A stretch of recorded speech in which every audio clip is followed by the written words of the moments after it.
What's up, everybody? The video everyone's waiting for.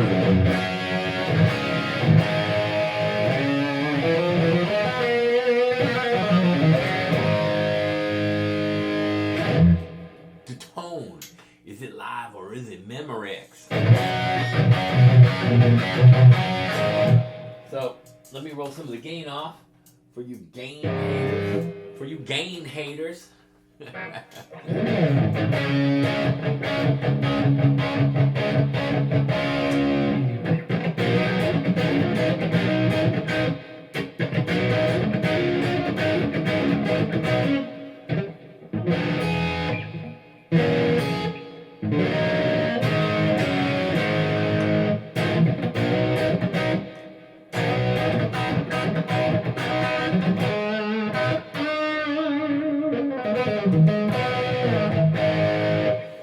So that's an overdrive channel on a Hughes & Kettner $3,000 cord blade. They're not that much anymore. I bought this one. Actually, I did a trade on this one.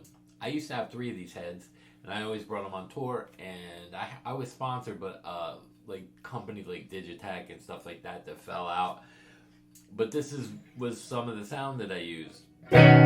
Whoops.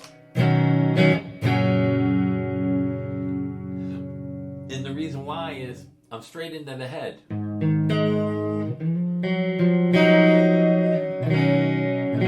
No pedal board, nothing. Like what?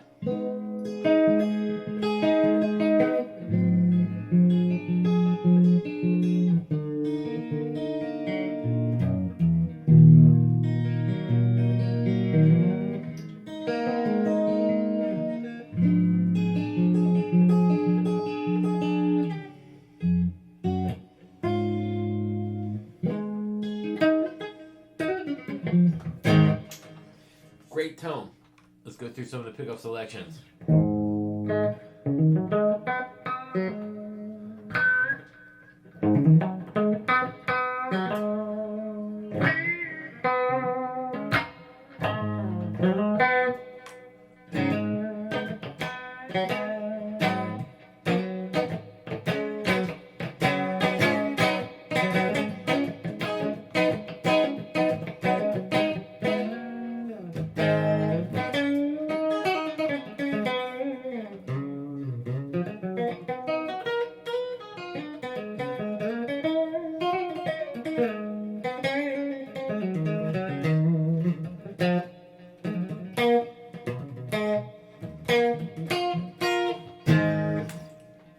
Great tone, great tone, great tone. So now I'm going to take this out, and I'll show you the cord blade in a minute.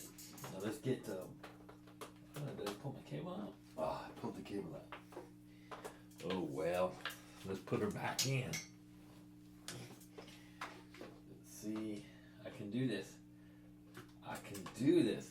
Now I'm going into the Fractal now, and I am going to play the patch that was in the exposed video that everybody loved the tone on. Well, most. Let's see.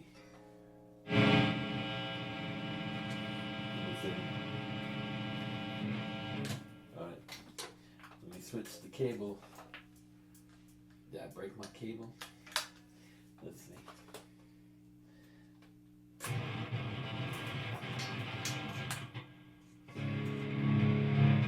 Stepping on wires. Hold on. Cross some wires. Here we go. Get some sound.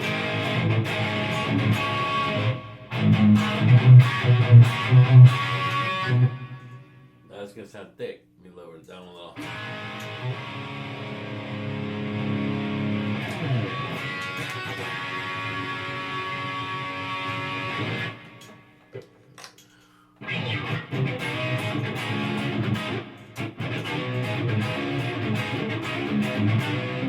I'm going to go through the pickups, the same thing.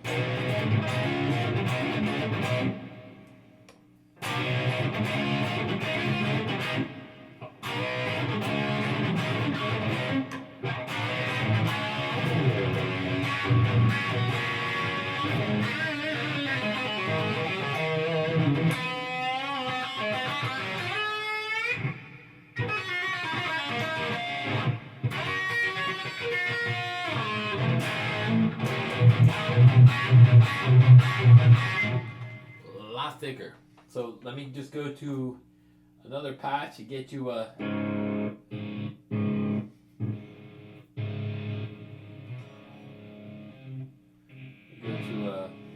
Let me go to. These are my. This is my JTM45. I record with this a lot too. Especially like that country.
Get that.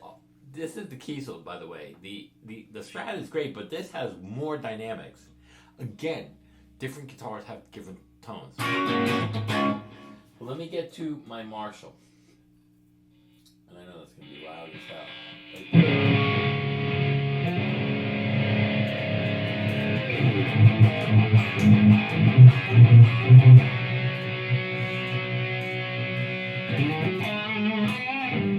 And let me just make sure the cab's off on here. Let's see.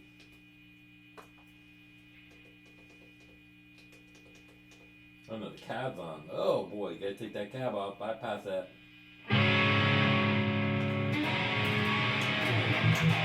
Oh, big difference. You can hear the difference, the cab is on.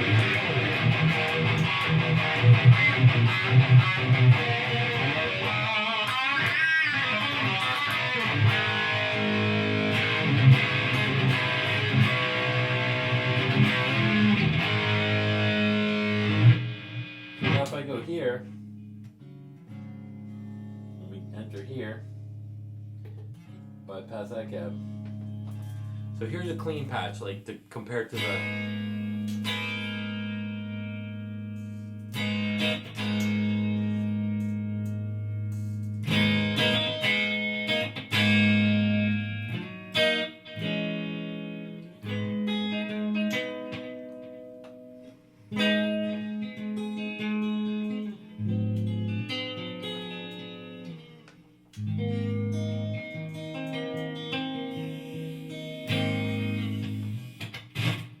Don't touch that. Dog.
Kiesel is so dynamic.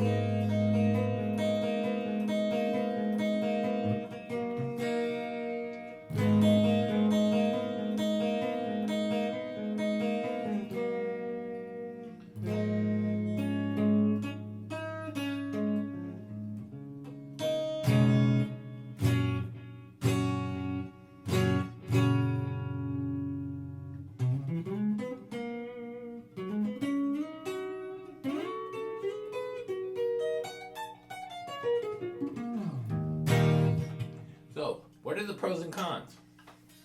All right, real quick, because I'm having trouble uploading these videos. Of course, me and YouTube have not froze the comments on the 3 videos, just so you guys know, that the higher power, and they're going through all the comments, so they're investigating that, and I'm not allowed to talk about that, just so you guys know. So, the first one was the Hughes & Kettner cord blade. The second one, like I said, how is my Fractal sound that good? First, they're my patches. I use double compressors and everything in the patches. I take the cab off. And the best part of that is I use a tube head. I use an EVH lunchbox. You can work out with both of them. You can run down the street and do curls. I thought I doing a booty cat. So, the pros and cons are exactly what they are. You buy what you like. If it pleases your ear, for the most part, it doesn't matter. Amps are great. It's got a great tone. But so does the Fractal. There's no denying it. There's no, that one sounded so much better. No. Because if I laid that on the track and mixed them and blended both of them, you wouldn't tell which one is left or right. It's just a fact. And you can tell, like, everything affects tone. Let me show you real quick. Let me pop this off real quick. Let me get out of here. Whoops, don't want to do that. I don't know what that is. Okay, I'm back on the JVM. So, here's the JVM patch again. I mean the JTM. Right? Listen to this picked. Strings effect. Even when you pick with a pick.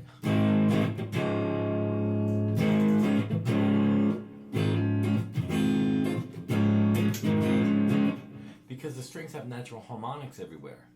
See, a lot of people don't talk about this kind of stuff. And you're creating less tension. More tension here for the pick. You're going to get more pop. What else changes, Simon?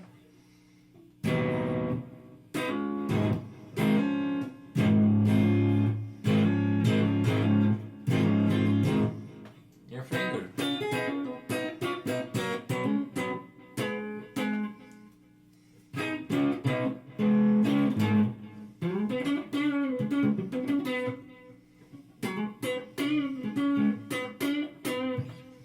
So again, sound is subject to the user.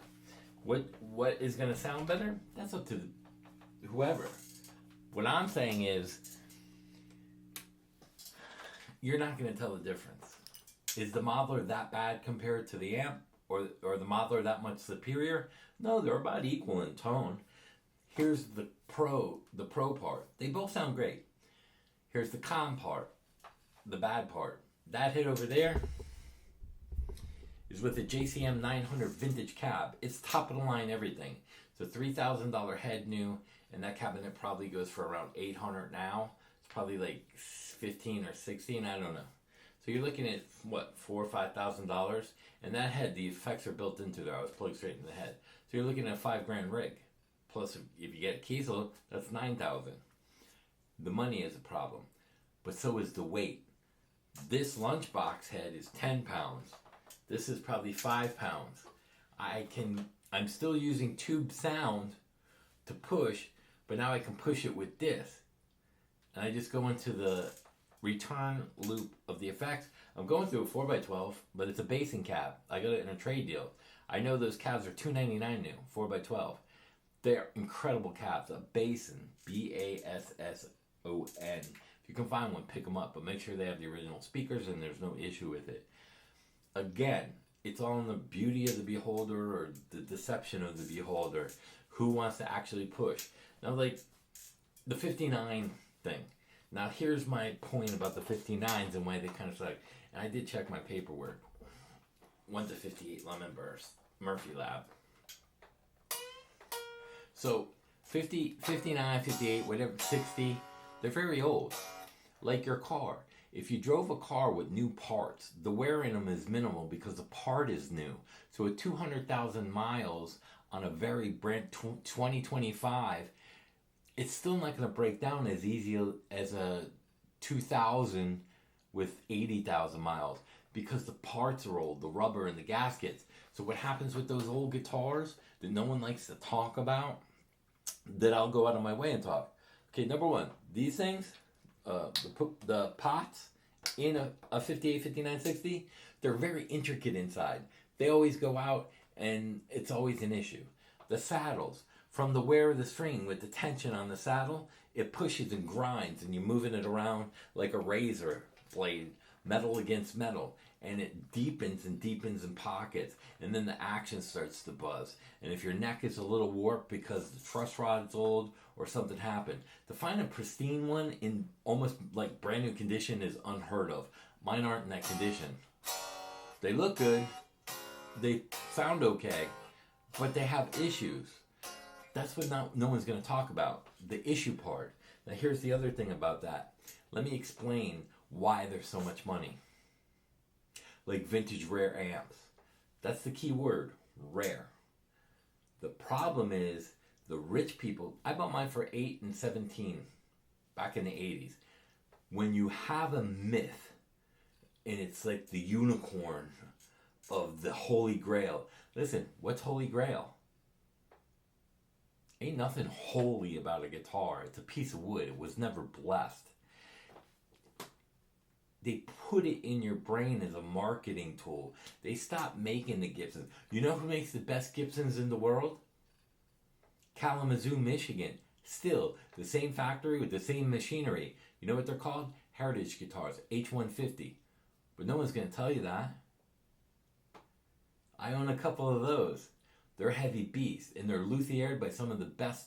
Like, if you went there in the 70s, they made the 50. They're the ones that made it in that factory in Kalamazoo. But see, Gibson didn't want that out.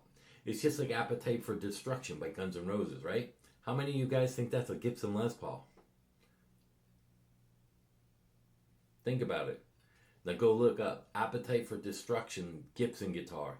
It is a copy. One of the greatest albums in the world was a copy. Jimmy Page, his Les Paul wasn't on the albums.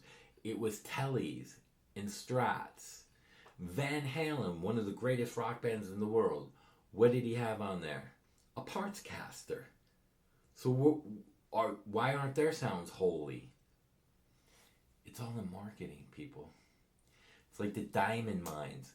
You release a little at a year and call them rare, and it's a stone. Oh, they're so valuable. They're not. It's like the money we print.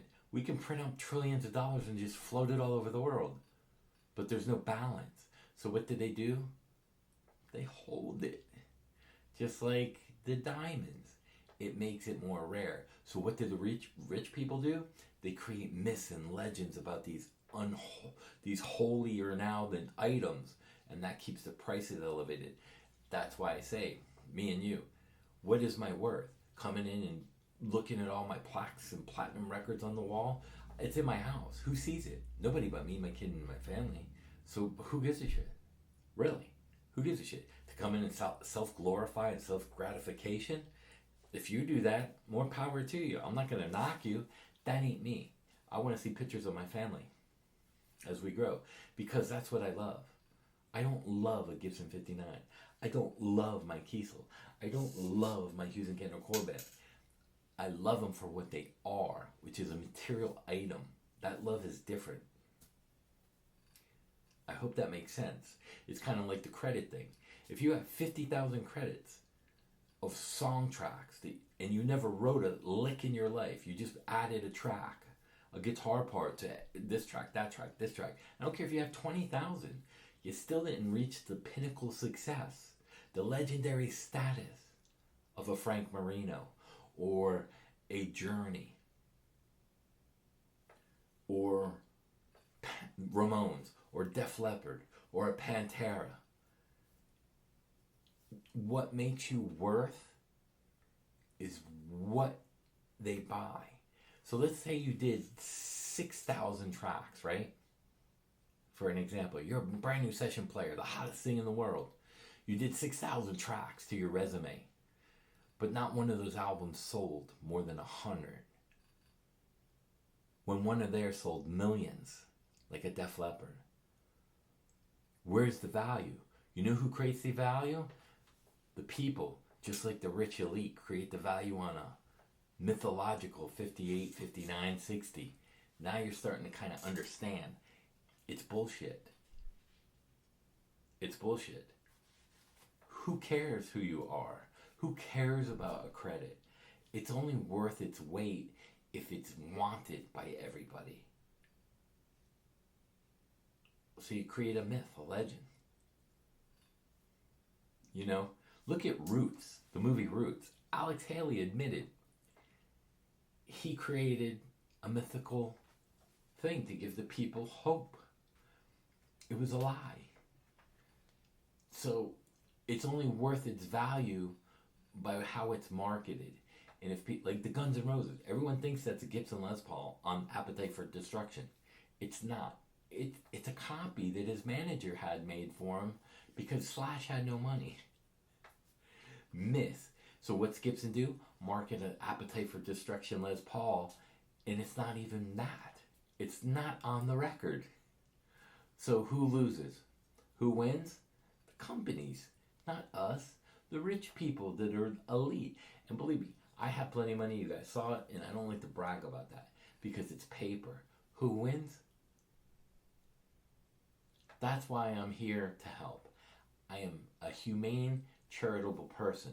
That doesn't mean I'm going to give away all my money, so you guys don't think that. So I just want you to understand that. Peace out. I hope you enjoyed the video. Let me know in the comments which one sounds better to you. There is no right or wrong answer. You want to break your back and carry that? You want a freaking pedal board session player with 10 of those amps because they're all different sounds because it's a one-trick pony when I can store all the amps in here and go into that the tube head lunchbox? More power to you. But the reality of it, you don't need all that gear. You don't. Why? You're gonna end up hurting yourself. You're gonna end up damaging your car, and then you're gonna carry 5 different cabinets and 5 different heads that are like that. You got a crew. It depends what you guys need, your wants and your goals. You want to be a cover band gig guy, like a local. See, local is the key word. Local cover band. Because if you're a session player and you get up and you play someone else's music, like a hired gun on tour, you're just a cover guy. You didn't write it. That's the thought process. Same with the 59s, same with writing music, same with a tour. Oh, I'm going on a tour. What do you mean? Oh, I'm playing Sharky's Bar Thursday, the casino Saturday, and the Hard Rock in the bar on Sunday. That's not a tour. Well, in his head, he puts on his website my tour dates. Why? It makes it sound better. Everyone's pitching. I don't like to pitch. I just like people to decide what they like and what they want. But I can tell you from my opinions, from what I play, that Kiesel smokes any 59 because they have issues. See, that's not talked about. And then once you fix those issues on a 59, they still try to keep the value up with the myth. Oh no, that wasn't repaired. Oh no, that's all. Yeah, but that solder on that pot doesn't look quite right. Or that capacitor is not quite the right size yellow or orange cap. Or that's an orange cap, but what happened? Well, you know, this went wrong and that went wrong, and we had to repair this. So please, think about that. And then think about what you heard and make up your own mind. If somebody wants to buy an amp, good for you. If somebody wants to buy a Fractal, good for you. There is no right or wrong answer. Peace out. Hope you enjoyed the video. Peace.